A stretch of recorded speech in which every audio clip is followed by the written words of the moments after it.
لا لا. الحمد لله رب العالمين. الحمد لله رب العالمين، وأفضل الصلاة وأتم التسليم على سيدنا محمد المبعوث رحمة للعالمين. اللهم صل وسلم وبارك عليه وآله وصحبه أجمعين. ثم أما بعد، فالسلام عليكم ورحمة الله تعالى وبركاته. أسأل الله العظيم رب العرش العظيم الذي جمعني وإياكم في هذا الفرع الزيتوني المبارك أن يجمعني وإياكم في مستقر رحمته وفي دار مقامته، وأن يرزقني وإياكم من يد حبيبه المصطفى صلى الله عليه وسلم شربة هنيئة مريئة لا نظمأ بعدها أبدا، إنه على ما يشاء قدير وبالإجابة جدير. نعم المولى ونعم النصير. وبعد، فقد تحدثنا المرة الماضية حول موضوع إقامة الصلاة. أنا قلت وتعمدت أن أقول إقامة، لأن الصلاة في القرآن وردت يقيمون، أقاموا، دائما تأتي بالإقامة. والمقصود بها هنا ليس إقامة الصلاة أي ما يفعله المؤذن عندما يخرج إلى الصلاة. المقصود بها هنا فعل الصلاة وإقامتها على الوجه المطلوب.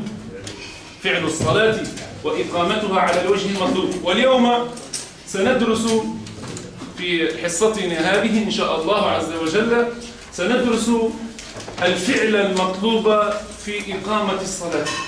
الفعل المطلوب في إقامة الصلاة. وقبل أن ننطلق في درس المرة الماضية، قال الأخ في مسألة التكبيرة، أخونا الله يجزيه، أي نعم، مسألة رفع اليدين، قال في سنن الصلاة. هذا الذي أتيت به أخي الكريم، مشكور على هذا الجهد وبذلك لهذا الجهد. هذا جمع للأحاديث التي ورد فيها التشريع في التكبير. بس حسين كملت شو اسمه ابن مسعود الاخر كيفاش مع عليه هو الوحيد اللي ما نفعش. وعليكم السلام ورحمه الله. مرحبا يزيد، الله يكرمكم ان شاء الله. الله ينور. معاذ بن زيد يعني عضو جمعيه يعني تاع الائمه وموعد يعني يعني نسيت ما قدمتش خدمه سي عبد الله. الله يبارك لك. مرحبا بكم. الله يبارك لك. يا رب يتقبل ان شاء الله. فهذا نقول فيه ما قلناه في الحصه الماضيه اخي راشد، ان العلماء اخواني الكرام عندما يأخذون مسألة بالفقه فإنهم لا يعتمدون على مجرد الحديث، خاصة إمام دار الهجرة الإمام مالك. الحديث له اعتباره ويأخذ به، وهو الذي قال إذا صح الحديث فهو مذهبي، لكن بعد شروط قد حددها، ما لم يخالف الحديث عمل أهل المدينة مثلا عند السادة المالكية. أي نعم. وقلنا وأنتم تعلمون جميعا أن الإمام مالك كان يقدم عمل أهل المدينة على حديث الأحاد، ولو كان ذلك الحديث رواه جمع كثير من الصحابة، ويكون الراوي الذي رواه من بعد الصحابة واحدا يسمى حديث أحاد. عندنا مراتب الحديث: حديث الأحاد، الحديث المشهور، الحديث المتواتر. في مراتب القوة، ما نحكوش على مراتب الضعف، والضعيف والصحيح والحسن والمشهور، نحكوا على مراتب القوة. أقوى حديث شنو هو؟ الحديث المتواتر. حديث متواتر مثل مسح على الخفين، هذا حديث متواتر، حديث متواتر عن النبي صلى الله عليه وسلم مثلا. كثيرة هي الحديث المتواتر عنه. الحديث المشهور مثل إنما الأعمال بالنيات، الذي رواه عمر بن الخطاب رضي الله تعالى عنه، رواه من صحابة عمر بن الخطاب ثم اشتهر، ورواه أصحاب السنن كلهم: إنما الأعمال بالنيات وإنما لكل امرئ ما نوى. الحديث تعرفونه، هذا حديث مشهور. وحديث الأحاد يكون رويه واحد أو اثنان يسمى أحاد، ثلاثة يسمى أحاد. فإذا وصل العدد إلى كثرة معينة يعتبر مشهور. فإذا وصل العدد إلى جمع كثير تنقله عن جمع كثير عن جمع كثير يسمى حديث متواتر. حديث متواتر. فهذا استقراء للأدلة التي تتحدث عن مسألة الرفع في الصلاة. واختار بعض الفقهاء منهم الشافعية ومنهم الحنابلة مسألة التشريع في التكبيرات، واختار الإمام مالك التشريع في تكبيرة الإحرام فقط. هو جاب مدعم بالأدلة تكون حذو المنكبين وهو مختار، فما قال كذلك فما تكون حذو الأذنين وهو أيضا مختار. قال إذا تعددت الأدلة واختار الفقهاء فقد فتح باب الاختيار لمن؟ للعلماء الذين يستطيعون أن يميزوا. هذا تجي معنا أمثلة تويك في الدرس بتاعنا إن شاء الله. لكن الإنسان العامي هل يستطيع أن يميز؟ لا. لذلك الاختيار متروك لمن؟ للمجتهد. تفكروا الدرس بتاع المجتهد المطلق؟ ها؟ شنو الشروط بتاع المجتهد المطلق حكينا بها؟ أن يكون عالما باللغة العربية وهو أسمى مرتبة سبحان الله. أن يكون عالما بأسباب النزول، أن يكون عالما بالناسخ والمنسوخ، المطلق والمقيد، ناسخ والمنسوخ، مطلق والمقيد، عالما بالقرآن والسنة والإجماع والقياس والاستصحاب والاستحسان وعمل أهل المدينة مثل الإمام مالك. هذه أصول يستطيع من خلالها الفقيه أن يميز وأن يستخرج الحكم من أدلته التفصيلية، أن يستخرج الحكم من وهذا هو الفقه، هو استخراج الحكم من الأدلة التفصيلية ويبينه. وسنعود إلى هذا الموضوع في محل الرفع. الآن أين وصلنا المرة الماضية معكم؟ هل تقروا شوية السلام؟ اللهم أدخلنا من باب السلام. قال الشيخ رحمه الله ونفعنا الله بعلومه وبكم آمين. ويتعين لفظ السلام عليكم صفحة 104. الصفحة 104 أو 400. يتعين لفظ السلام عليكم بتعريف لفظ السلام بأل، وجمع ضمير عليكم وتقديم لفظ السلام، فلو نكره فقال سلام عليكم لم يجزه على المشهور في المذهب. قال لماذا؟ لأنه خلاف فعل النبي.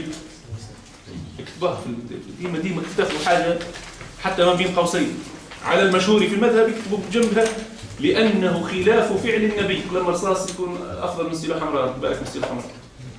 أنت في الكراسة تكتب نسي رجل. قال ولو جمع بين التعريف والتنوين جرى على الخلاف في اللحان في الفاتحة. إذا جمع فقال السلام عليكم، هذا لحن، هذا لحن معناتها خطأ. واضح؟ يقول لك إنسان يلحن في القرآن أي يخطئ، يلحن في اللغة أي يخطئ، لحان أي كثير الخطأ في اللغة. قال ولو جمع بين التعريف والتنوين جرى على الخلاف في اللحان في الفاتحة.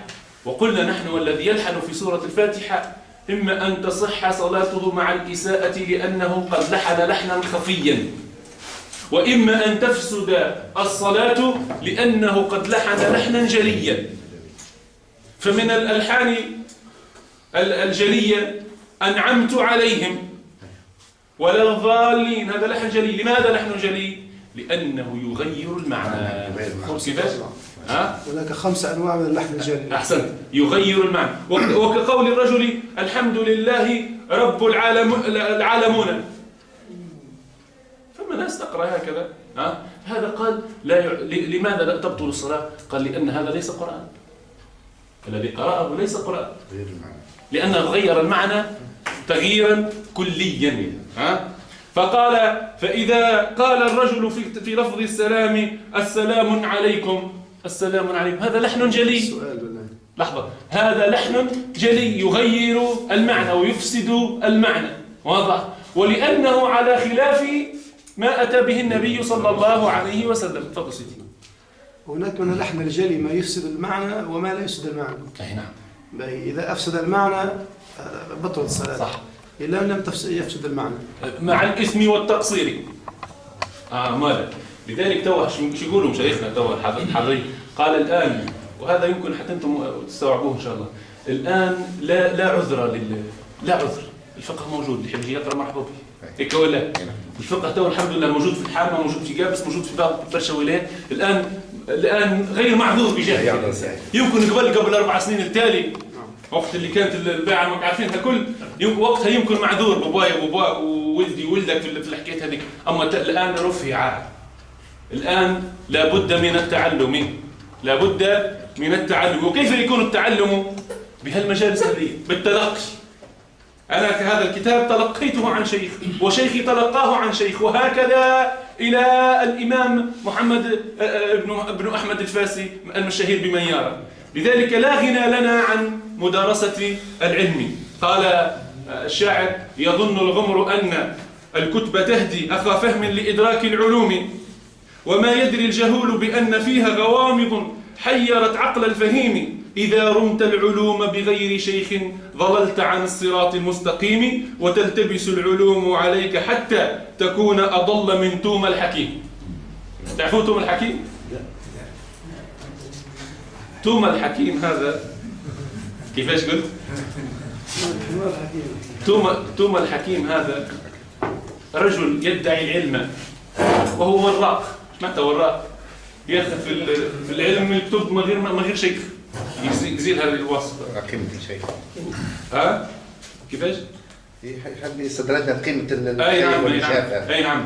فكان يدعي الطب، يدعي العلم في الطب، أخطر حاجة. والأخطر منها ادعاء العلم في الشرع. أي نعم. لأن الطب يعالج الأبدان، والشرع يعالج القلوب والأرواح. ما شلون. وهاكم الحمد لله يا ربي بيشتغلوا مادة الأخلاق تعرف عن مسألة معالجة القلوب والأنفس وكذا. إن شاء الله أخونا يا ربي وفق في هالمادة الطيبة المباركة هذه. قال توما الحكيم أراد أن يدعي الطب، فقرأ بعض الكتب الطب النبوي مش عارف شنو كذا كذا كذا. قال في يوم من الأيام جاءه رجل ابنه مريض مرض شديد. قال له: وأنت سمعت أنك حكيم تداوي الناس وكذا؟ قال له: نعم. ففتح كتابا وأخذ يتصفح، فقرأ: قال رسول الله صلى الله عليه وسلم، هي الحديث: الحبة السوداء داء من كل داء. الحبة السوداء معروف، الحبة السوداء. قال هكذا هي مكتوبة في الكتاب: فجاءت ذبابة فأكرمكم الله وضعت فأصبحت الحية السوداء شفاء من كل داء. قال: فأحضر ثعبانا أسودا ووضعه في ذراع الولد فمات. هذا هو لو كان عند شيخ لقال لنا هذيك النقطة زايدة نحقق. ها؟ شفتي كيفاش؟ قال: يظن الغمر أن الكتب تهدي أخا فهم لإدراك العلوم، وما يدري الجهول بأن فيها غوامض حيرت عقل الفهيم. إذا رمت العلوم بغير شيخ ضللت عن الصراط المستقيم، وتلتبس الأمور عليك حتى تكون أضل من توم الحكيم. فهذا الجهل المركب. هذا جهل مركب.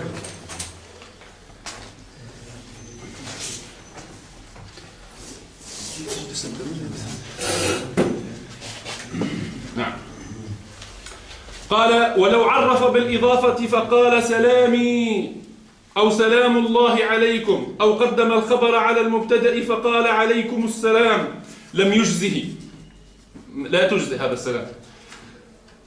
قال: ويجمع ضمير عليكم سواء كان وحده أو مع غيره. عندما يقول السلام عليكم ما يقولش السلام عليك أو السلام علي، هذا لا يصح. وهل يشترط أن ينوي بالسلام الخروج من الصلاة كما نوى بالإحرام الدخول به فيها، أو لا يشترط ذلك؟ قولان. مرحبا. الله يبارك فيك.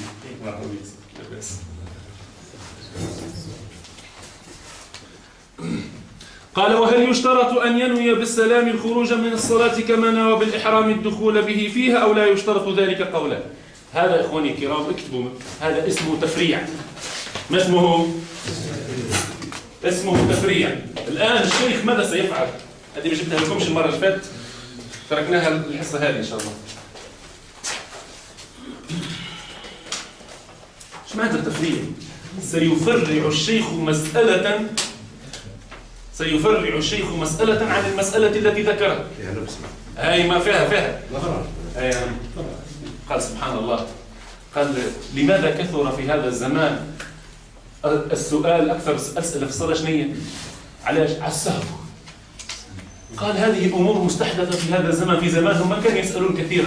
قال: لأنهم كانوا إذا صلوا قلوبهم حاضرة فلا يستحقون إلى السؤال عنه. في زماننا الناس كلها لا تصدق شو عم تفريع. قال: السهو قال مسألة النية في الخروج من الصلاة عند السلام. هي العلماء اختلفوا. واجب النية يقصد غير واجب، واجب وغير واجب. هناك من قال لا بد من النية في الصلاة، وهناك من قال هنا وهل يشترط أن ينوي بالسلام الخروج من الصلاة كما ينوي تكبيرة الإحرام؟ ينوي ولا ما ينويش؟ لابد من النية في تكبيرة الإحرام. الآن النية في الخروج من الصلاة هل يشترط ذلك أم لا؟ اختلف العلماء في هذه المسألة. السادة المالكية أنفسهم اختلفوا في هذه المسألة، وقال ينبني عليها هذا التعريف، هذا التفريع. الصورة كيف؟ الصورة أن الإنسان يصلي الآن وهو مأموم فسلم من الصلاة سهى وسلم من الصلاة. الذين قالوا النية واجبة قالوا لا اعتبار لذلك السلام لأنه قد فعله سهوا ولم ينوي الخروج به. فهمت ولا لا؟ والذين قالوا النية غير واجبة قال يحصل بذلك السلام خروج من الصلاة. فهمتوا المسألة ولا لا؟ قال وجاب عليه المسألة. قال النبي صلى الله عليه وسلم كان يصلي مع أصحابه صلاة الرباعية ظهر أو عصر. قال فسلم النبي صلى الله عليه وسلم في التشهد الأوسط من ركعتين. فقال الصحابة أقصرت الصلاة أم نسيت يا رسول الله؟ قال لم تقصر الصلاة ولم أنسى. قال ذو اليدين، صحابي يسمى ذو اليدين لطول يديه، كيف حكايته؟ قال ذو اليدين بل نسيت يا رسول الله، بل نسيت. وهو في الحقيقة النبي صلى الله عليه وسلم ينسى ليسن ماذا؟ ينسى ليسن لكي يعلم. هذا معناتها ليسن لكي يعلم. قال بل بعض ذلك كائن يا رسول الله. قال النبي صلى الله عليه وسلم أصدق ذو اليدين؟ أصحيح ما قال ذو اليدين؟ هذا كل الحوار راه جرى بعد أن قال السلام عليكم. قال له نعم يا رسول الله. فعاد النبي صلى الله عليه وسلم فكبر. اختلفوا قال التكبير هذه زعما تكبيرة الإحرام أم هي تكبيرة مواصلة وانتقال؟ تكبيرة مواصلة وانتقال. اندرا هو ما قاعمز ولا؟ قال فكبر. اندرا هذه تكبيرة الإحرام اللي كبر ولا هي تكبيرة القيام لمواصلة الصلاة؟ فقال فريق من العلماء قال هي تكبيرة الإحرام لأن السلام غير واجب، فالنبي خرج من الصلاة فعاد إلى الصلاة باعتباره قد سهى. والذين قالوا النية واجبة في الصلاة قالوا النبي صلى الله عليه وسلم فعل زائدا تلك السلام عن سهو فكبر تكبيرة القيام والانتقال إلى الركن الآخر. فهمتوا المسألة؟ هذا نسميه تفريع. وصلى الصلاة سهو بعد ذلك. هي طبعا سجود السهو. احنا نعلم كلنا ان كلمه السلام عليكم تعني الخروج من الصلاه، فهل هذا يعتبر النيه مسبقه ام ان لازم استحضار النيه عند كل صلاه؟ هذه هي المساله. هذه ما ذكرته الان هذه هي المساله. لكن العلماء قالوا النيه في الخروج من الصلاه، الجمهور ترى قال ليست واجبه النيه في السلام. لماذا؟ قال الإنسان إذا دخل في الأمر فإنه يستحضر النية، لكن إذا خرج منه فالسلام هو خروج منه. إذا سهى يستطيع أن يصلح صلاته كما أصلحها النبي صلى الله عليه وسلم. وإذا اعتبرنا النية في السلام فإننا سنشدد في المسألة. فإذا سلم الإنسان فتسليمه نية وانتهاء من الصلاة. نعم آليا. أي طبعا انتهاء من الصلاة السلام عليكم. لكن قال إذا سهى الإنسان ماذا يصنع؟ هل يستطيع أن يصلح صلاته؟ قال نعم. إذا سهيت من ركعة أو ركعتين تقوم وتأتي بركعة أخرى بعدين تعمل سجود السهو. شفت كيفاش؟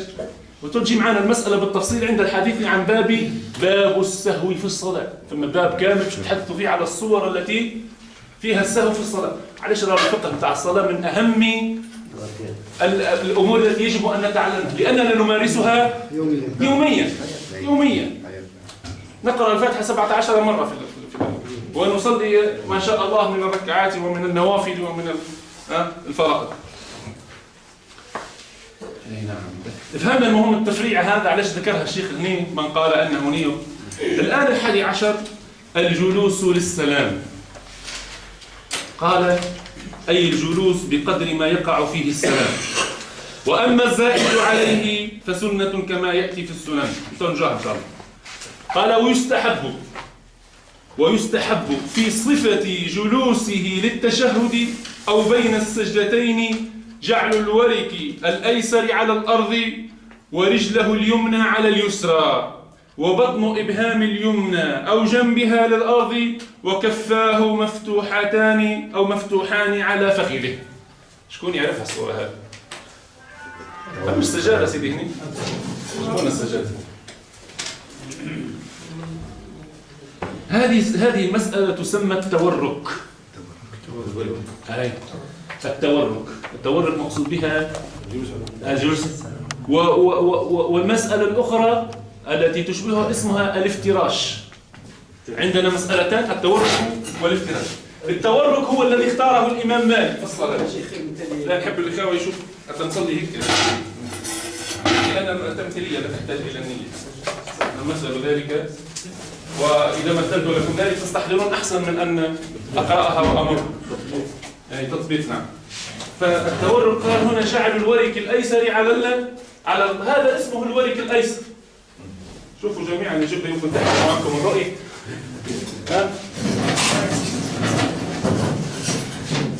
شوفوا رجلي هذه هي خارجة منه، ورجلي هذه فوق.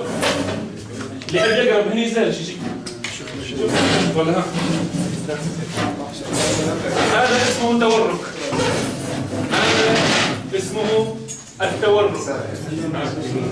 شوف الإبهام بتاع اليمنى واقف. قال أو تفعله هكذا زي المساج، حتى هيك مساج.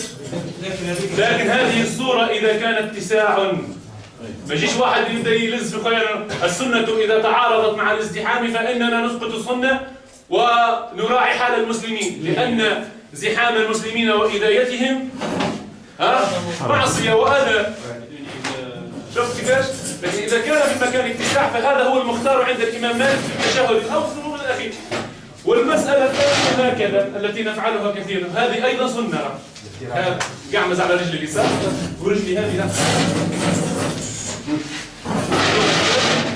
قعمز على رجل اليسار والورك مش على الأرض، رجلي هاي قعمز على هاي. نعم، مثنية تحتي، وهذه هكذا أو حتى هكذا تصح. وهذه ما نفعله كثيرا. فما نصلي هيك كثيرا، هيك رجلين تصل بعض. هذا يعني مش باطل عمل هذا، وهو صحيح، لكن ليس خلاف الأولى. الأولى أن رجلك هذه هيك هكذا هي هيئة الصلاة. والهيئات لا يترتب عليها بطلان ولا يترتب عليها حرمة ولا يترتب عليها يعني إساءة أو معصية والعياذ بالله، إنما يترتب عليها مخالفة الأولى. واضح يا الكرام؟ إن شاء الله.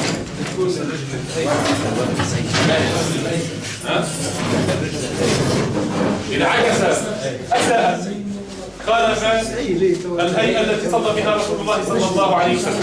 هنا العلماء شو يقولوا في المسألة هذه يا الكرام؟ يقولوا النبي صلى الله عليه وسلم فعل التورك وفعل الافتراش، وفعله صلى الله عليه وسلم في التورك والافتراش دليل على الاختيار. تختار انت الصورة والهيئة التي تريحك. لذلك الإمام مالك اختار هذه الصورة لأنها أكثر راحة. الافتراش هو الوضع الثاني يعني. الوضع الثاني هو الافتراش. الوضع الأول اللي ورثهم هو التورك. التورك يعني جعل الورك، هذا اسمه ورك، جعل الورك على الأرض. والافتراش هو أن يفترش قدماه. يفترش قدميه. نعم. أي معلش يحطهم حطانه برا ولا يفرش الرجل مساج. اللي ما نجمش يحط صواب على رجله يجعلها على جنب. غلط على الصورتين نجم تحولها ثالثة. اي نعم. شوف هذه كما قلت لكم راهي لا تبطل الصلاة ولكن تخالف الأول. لا يترتب عليها إبطال ولا يترتب عليها حرمة ولا يترتب عليها معصية، إنما إذا استطاع الإنسان أن يفعلها فهي الأولى والأفضل. لماذا؟ لأن النبي صلى الله عليه وسلم فعل هذا. تو شوف، تو باش تخرجوا القضية أخرى باش نضرب لك مثال. تو لباس هذا الجبة بالنسبة لطلاب العلم هو فعل الأولى، لكن إذا جاء إمام وصلى لابس كومبلي فهل يترتب على ذلك بطلان؟ لا يترتب عليه شيء، لكن الأولى به أن يلبس الرداء والكذا. لذلك الهيئات واللباس وكذا هذا هو فعل الأولى، لأن النبي صلى الله عليه وسلم كان يفعل ذلك، لأن النبي صلى الله عليه وسلم كان قد اختار ذلك. قال وخير الاختيار اختيار من؟ اختيار النبي صلى الله عليه وسلم، فهو فعل اتباعا لسنته صلى الله عليه وسلم. لكن هل يترتب على ذلك حرمة؟ قال لا يترتب على ذلك حرمة. فالنبي افترش وتورك. نعم. المسألة هذه للتوسع والتوسع. الرسول صلى الله عليه وسلم لبس لباس قومه في بيئته. جميل. والدين الإسلامي هو دين عالمي عبر الزمان والمكان. جميل. وتختلف هيئات الناس وعاداتهم وطقوسهم، بحيث إذا كان عملنا هذه السنة، سنة اللباس، مش السنة، لا سنة اللباس برضه، لأن فما إشكالية حتى في المظهر على برشا. سنة اللباس هذه ونعتبرها هي الأولى. فهذا شوية تعارض مع عالمية الدين ومطالبة الشعوب الأخرى. هذا ما رعاه علماء المصالح وعلماء المقاصد.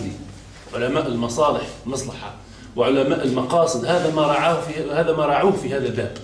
قالوا النبي صلى الله عليه وسلم أكل بيئته ولبس لباس بيئته وتعامل معاملة عدم المخالفة إلا في الحرام والعياذ بالله، فقد لبس لباس قومه. ايش قال العلماء في هذا؟ وهذا كلام أنقله لكم عن محدث درسنا الشيخ مجيد الخطيب.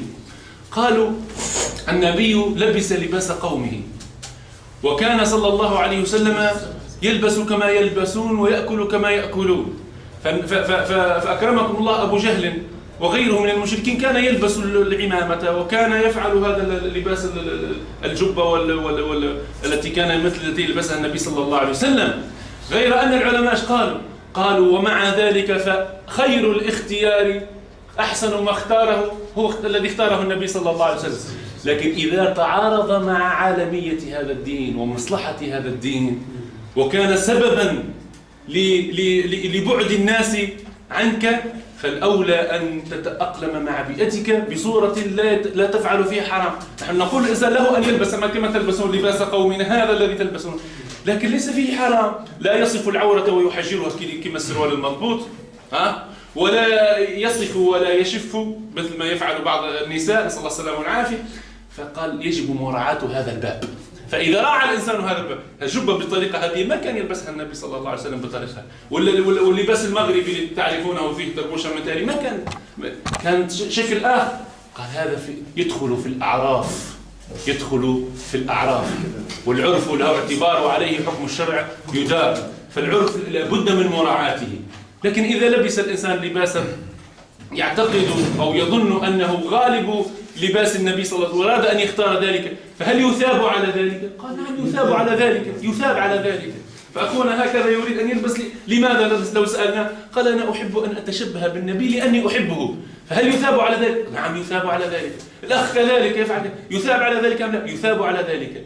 فهذه المسألة خاضعة كما قلت لكم، وتفضل الأخ الكريم، إلى مسألة المصلحة والمقاصد. مقصد بتاع الدين هذا أن ينتفق الدعوة.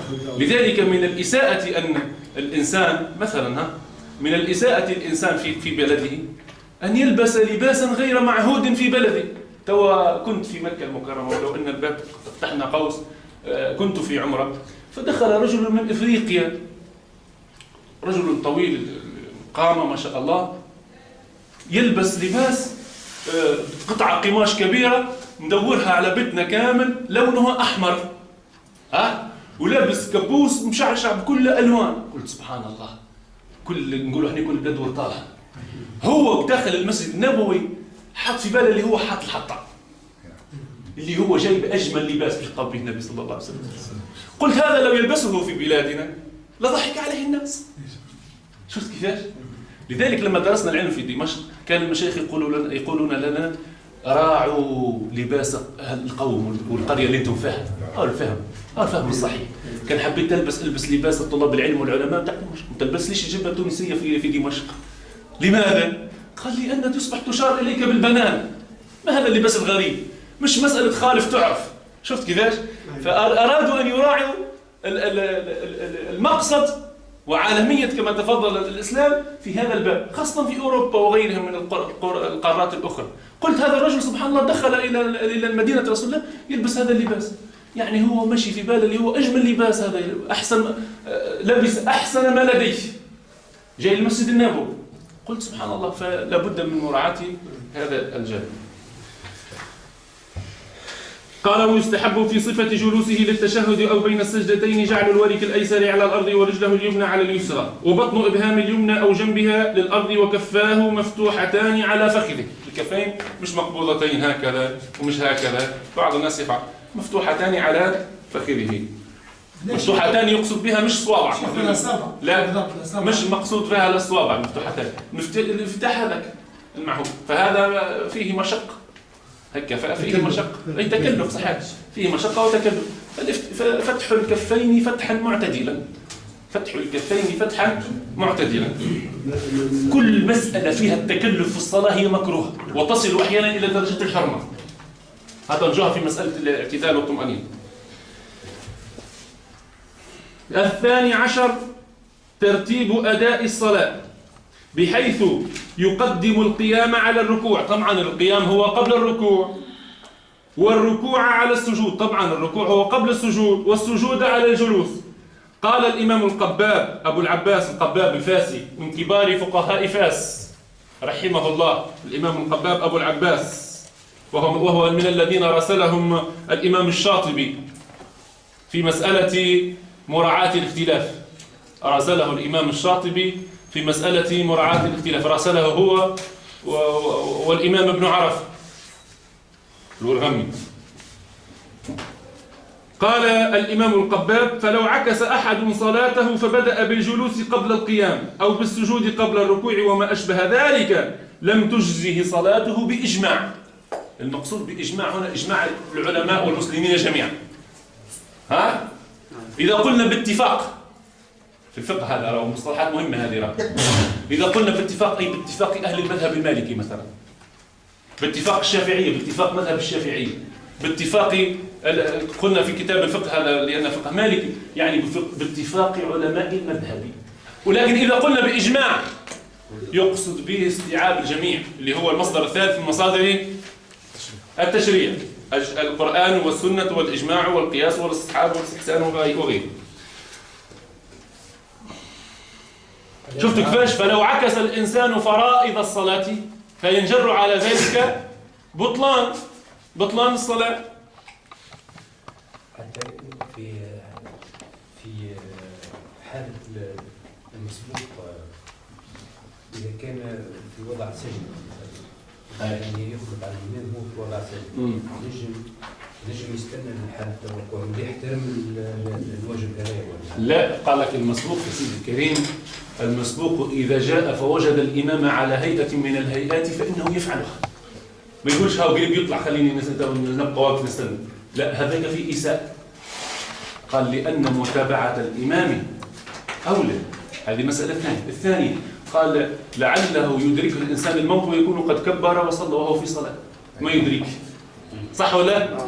فالأولى المسابقة في الخير، وسارعوا إلى مغفرة من ربكم وجنة. المسابقة والمسارعة في فعل الخير. فلأن أكبر لا، هذا الشرط موجود متوفر، فقد راعى ذلك. تقصد معناتها القيام التكبير مباشرة ينزل إلى الأرض، لأن اتباع الإمام واجب. ما قريناه ولا قريناش؟ وين اتباعه؟ ما زال جاي معانا، جاي معانا. متابعة المأموم للإمام جاي معانا. فلا بد من مراعاة هذا. وقتاش يبدأ؟ لأن المأموم في سلطة من؟ في سلطة الإمام، فيجب أن يرتب مع ترتيب الإمام مش مع ترتيبه هو. فهمت المسألة؟ لا. حتى تصح الصلاة ما الجو مسبوق. أي. أنت ضرورة يفعل كما يفعل الإمام. أي. لكن تقريبا بعد القيام التكبير كونه شنو ما وقت يجي مسبوق. أي. تولي يكبر الساعة الإحرام. أي. ثم يفعل كما يفعل أي طبعا. هذا أي نعم يكبر مش يفعل قبل أن يجب أن يكبر. هي قلنا هذه الصلاة ما تعرف الصلاة. قلنا هي أقوال وأفعال مفتتحة بالتكبير مختتمة بالتسليم مع النية. فإذا جاء الإنسان وجد الإمام على هيئة فجلس كما جلس الإمام، فهل يعتبر هذا مصلي؟ لا يعتبر إلا إذا كبر تكبيرة الإحرام. شفت كيفاش؟ بارك الله فيك. وضعية اليد معنا في التحيات هاي جاي معنا جاي معنا، ثم كثير من المسائل جاي معنا، فلا تستعجلوا رزقكم. خير قديم. قال في الأسوس. ما المقصود في الأسوس؟ في البيت جاء معنا هذه الكلمة الجلوشين. والرفع منه والسلام والجلوس له وترتيب أداء في الأسوس. والرفع منه والسلام والجلوس له وترتيب أداء في الأسوس. أو جاي. قال الأسوس هنا صفة نعت، صفة لترتيب فيتعلق بمحذوف. والأسوس الأصول، ويعني بها هنا الفرائض. يعني بها هنا الفرائض، ترتيب الفرائض.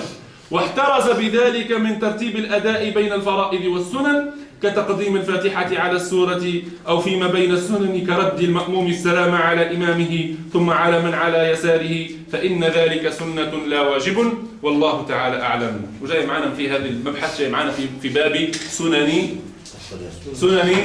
الصلاة. نشوف الفرض من الفرائض المهمة في الصلاة والكلام، والذي يغفل عنه الكثير من الناس، والذي قد يتسبب في بطلان الصلاة ويتسبب في نقص الأجر أو أحيانا عدمه، ألا وهو مسألة الاعتدال. الفرض 13 الاعتدال في الصلاة. ما معنى الاعتدال؟ الاعتدال قال هو نصب القامة.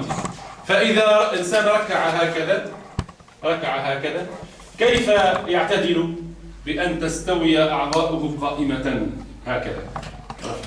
فإذا لبث قليلا ما اسمه طمأنينة. فالفرق ما بين الاعتدال والطمأنينة أن الاعتدال هو رفع وانتصاب كامل الأعضاء هكذا، والطمأنينة هو تلك المدة الزمنية ولو قصرت في استقرار الأعضاء في مكانها. فلو صلى الإنسان هكذا، فما كثير من الناس صلي الله أكبر سبحان الله سبحان الله بسرعة سبحان الله يعمل هذا اعتدل شنو ما جابش الطمأنينة، تفسد صلاة وهذه يفعل فيها فرش. تلقاه يصلي مستعجل وتلقاه يصلي احيانا فمش كون يعمل تضرب زاد في اساءه وسوء ادب مع الصلاه، وفي اساءه وسوء ادب مع الله عز وجل الذي نحن بين يديه، وفي اساءه وسوء ادب مع النبي صلى الله عليه وسلم، لان حاشا للنبي ان يفعل ذلك. لذلك قال للمسيء صلاته صل فانك لم تصلي. فالاعتدال هو واجب من واجبات الصلاه، والطمأنينة هي واجب من واجبات الصلاه. كل الطمأنينة والاعتدال واجب حتى في النوافل. تحية المسجد فما الإمام مشي يصلي. ما نحكينا المرة اللي فاتت، قلنا إذا دخل المؤذن ليقيم الصلاة وكنت في تحية المسجد فلك أن تخرج من تحية المسجد وتدرك تكبيرة الإحرام أولى وأفضل من إتمام ذلك وتفوتك تكبيرة الإحرام مع الإمام، لأن الفرض مقدم على السنة. واضح؟ المسألة الثانية في مسألة الاعتدال والطمأنينة. تفضل يا سيدي. في تحية المسجد من قال إذا تمت الركعة عليه أن يكمل الثانية، لأن الإمام ما زال الوقت بأن يلحق المأمون يلحق بالإمام. نعم، هذا هو. إذا كان الإنسان في صلاته، وقلنا المرة اللي فاتت، إذا كان يدرك أنه مع الإقامة ومع بداية الإمام أنه سيدرك مثلا الركعة الأولى مع إمامه، مثلا يكون كما ركعتي الفجر، الفضيلة بتاعهم خير من الدنيا وما فيه، خير من الدنيا كله وما فيه، فإنه له أن يتم. لكن إذا خشي أن الإمام مثلا سيركع أو أن الإمام سيقصر في الركعة الأولى مثلا، لذلك يقولون من السنة في صلاة الصبح الإمام يفعل يطول حتى يدرك النائم ويدرك الذي يتوضأ ويدرك المغتسل من الجنابة ويدرك من يصلي ركعتي الفجر، يدرك فضل الصلاة الفجر ويدرك فضل صلاة الركعة الأولى مع إمام. لكن إذا كانت مثلا تحية المسجد فهي أقل منزلة مع أهميته، فهي أقل منزلة تعرف. حتى فما الترتيب بين السنن، فما السنن المؤكدة، فما السنن غير المؤكدة، وفما السنن يعني المستحبة يقصد عليها يعبر عليها بالاستحباب. فإذا الإنسان تحية المسجد وعلم وهو ما زال في الركعة الأولى مثلا أن الإمام سيكبر، فله أن يقطع، وجاي معنا في السنن إن شاء الله، فله أن يقطع، والقطع يكون مباشرة دون السلام عليكم، بلا سلام، لا غير سلام. أي نعم، بذي سلام يقطع مباشرة، وجاي معنا في ميارة إن شاء الله. هذا الباب إذا كان في صلاة الفجر معناتها يصليها بعد صلاة الصبح ولا جاي معنا. أبشر بخير. تعرف علاش نقول لك جاي معنا؟ لأن التشويق يزول. خلينا نشوقوا للمادة ولل.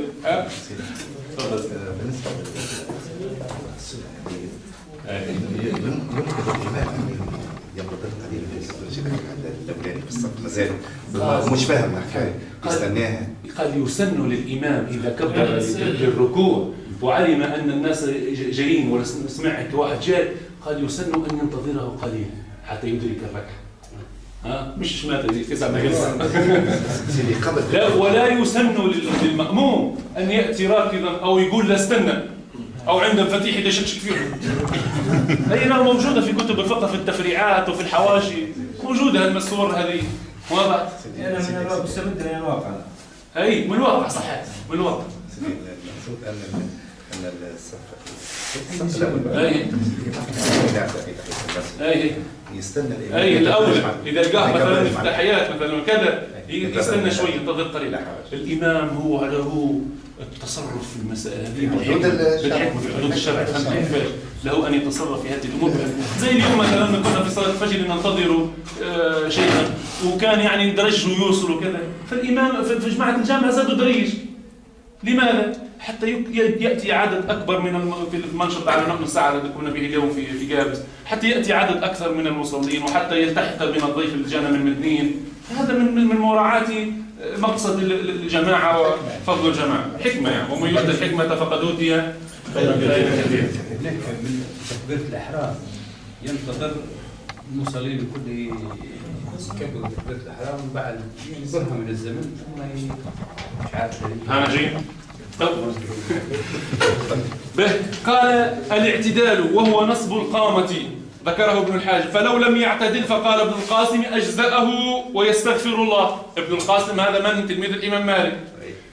قال أقل القليل في الاعتدال، أقل الإثم في الاعتدال أنه أثم، أنه ارتكب حراما لأنه لم يعتدل. لأن الاعتدال هو الاعتدال كله هو نصب القامة، فلو رفع الإنسان من ركوعه هكذا وبقي هيك هو قادر مش يقعد راح في هيك داش على الاخر عم راح ولا ياتي الصلاه وهم كسالى نسال الله السلامه والعافيه، فعمر عامل هيك. هذا هل يسمى اعتدالا؟ هذا هو الاعتدال. لذلك سيدنا عمر عندما جاء الى المسجد وجد رجلا يفعل هكذا فهوى عليه بن عمر بن درة وقال استوي يا ذا الورع البارد. قال له استوي، انصب قامتك، استوي يا ذا الورع البارد. شوف سيدنا عمر رضي الله تعالى عنه وارضاه كان حكيما، كان حكيما. امبارح احكي اللي ثوى قلت لهم عندنا طالب درس معنا في المعهد كتب رسالة التخرج بتاعه في أسماء الذين هوى عليهم عمر بن درة فسماهم وسمى القصص التي حصلت لهم الذين هوى عليهم عمر بن درة. مش هكاك ظلما للعباد والعياذ بالله، حاشاه، هو اسمه الفاروق، ولو كان نبيا بعدي لكان عمر كما قال النبي صلى الله عليه وسلم. حتى مرة كان في جمع من أصحابه في سفر، وقد عطشوا عطشا شديدا، فرأوا بئرا فنادى أحدهم، معناتها يتكلف هذا، فنادى أحدهم فقال يا صاحب البئر هل ترد بئرك السباع؟ يا صاحب البئر أترد بئرك السباع؟ قال فهوى عليه عمر بالدرة. الناس عطشانين وسابهم الضنك وكذا وانت تحكي لي على السباع؟ المضطر ليس له، خلي هذا ماء كثير لا ينجسه شيء. فقال يا صاحب البئر لا تخبرنا. سيدنا عمر بأعلى صوته يا صاحب البئر لا تخبرنا. قال ثم هوى عليه عمر بالدرة. من الذين هوى عليه عمر بالدرة. فالاعتدال هو نصب القامة. قال الطمأنينة وهي مرتبطة هنا بالاعتدال. قال الطمأنينة شو الفرق بين الاعتدال والطمأنينة؟ الطمأنينة قال هي سكون الأعضاء.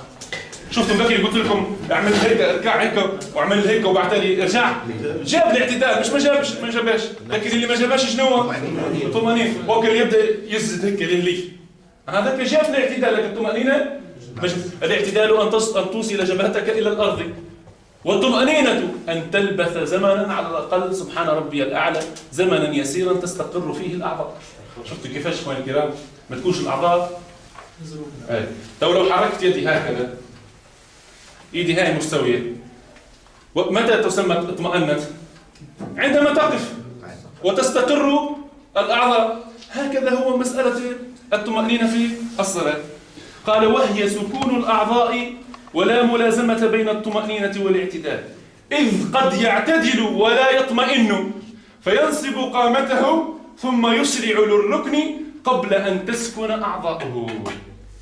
شفت كيفاش؟ وقد يطمئن ولا يعتدل فتسكن أعضاؤه من غير أن ينصب قامته. هيك مطمئن أنا واقف يعني بقيت فترة معي لكن لم أعتدل فقصر في الطمأنينة. فهناك من يقصر في الاعتدال وهناك من يقصر في الطمأنينة وهناك من يقصر في كليهما. واضح والكرام؟ الإطالة إذا كان منفردا فله أن يطيل سنة، وإذا كان إماما فيكره أن يطيل في السجود وفي الركوع. إذا كان إماما يكره للإمام أن يطيل في السجود ويكره له أن يطيل في الركوع. وأقل ما يتم به هذا الأمر أو أحسن ما يتم به الأمر مقدار 3 تسبيحات سبحان ربي، ويقولها بتقى سبحان ربي العظيم سبحان ربي العظيم سبحان ربي العظيم، ثم يرفع ما يزيدش برشا خاطر فما ناس مسلمين ونعمها فما نستعب، وهذا فيه قصة تنجاه إن شاء الله.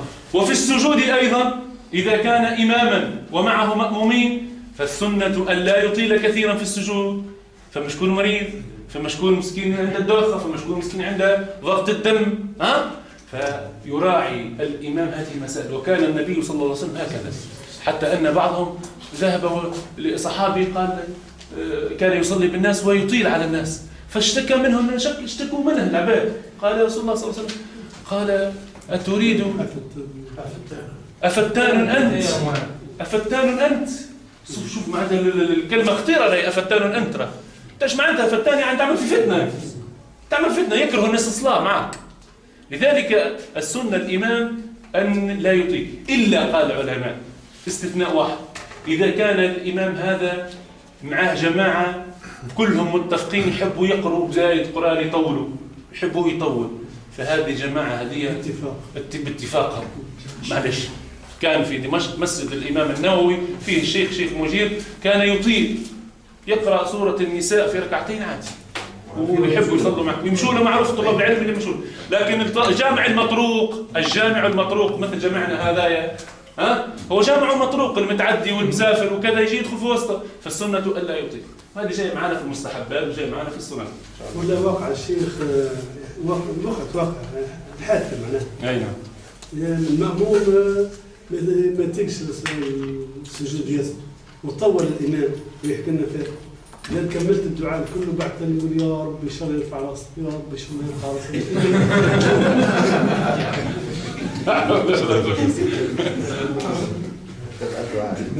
أضحك الله وزنك. أي نعم. يا رب شر يرفع راسك. داخل في الصلاة. تابع الدعاء. قال وقد يطمئن ولا يعتدل فتسكن أعضاؤه من غير أن ينصب قامته.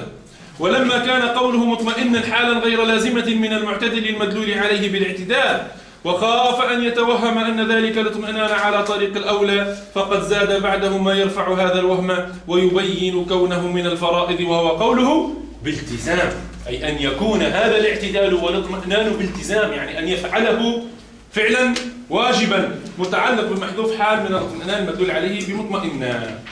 نجول مسألة أخرى في مسألة الاعتدال. إخواني الكرام وأحبابي الأعزاء، وكلكم فيكم كل المدير، شكون المديرين اللي عندنا هنا؟ ها؟ هذا فما واحد آخر